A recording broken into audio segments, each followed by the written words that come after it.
Although no one has ever been to the center of the Earth, we know a lot about its different layers and all the incredible functions that they have. In today's video, you will learn about them and how it influences our daily life on the outside. Starting in the absolute core of the Earth, the first layer from the center is called the inner core. This is a solid metal ball with a diameter of 2440 kilometers or 1516 miles, with a sizzling temperature of 5400 degrees Celsius, which is equal to 9800 degrees Fahrenheit. It's made up almost entirely out of iron and nickel. Then we take a look at the next layer, which is the outer core, which is also boiling hot at a temperature of between 4500 and 6000 degrees Celsius, which is equal to 8100 to 10800 degrees Fahrenheit.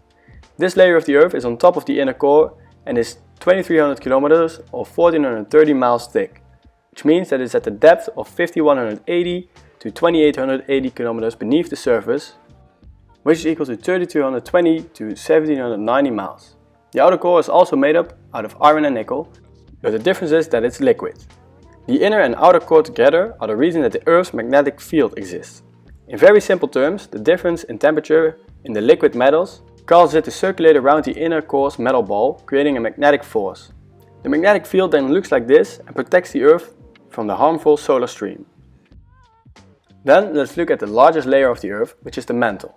This layer starts roughly 30 kilometers or 80 miles beneath the surface and is almost 3000 kilometers thick, which is 1800 miles. This layer makes up almost 84% of the Earth's total volume and is made up mainly out of iron, silicon and magnesium. In a thick fluid, the temperature in the mantle differs between 200 and 4000 degrees Celsius, which is equal to 392 to 7232 degrees Fahrenheit. The mantle is generally divided into the asthenosphere and the lithosphere, where the asthenosphere is the deepest, hottest and most fluid between the two of them. The lithosphere is more solid and together with the Earth's crust forms tectonic plates. A special thing to mention about the mantle is that here convection currents occur because the liquid metals are heated in the center, then rise up, where they cool off again and drop back down towards the core. The outermost part of the mantle is relatively cool and solid and behaves as if it's crust.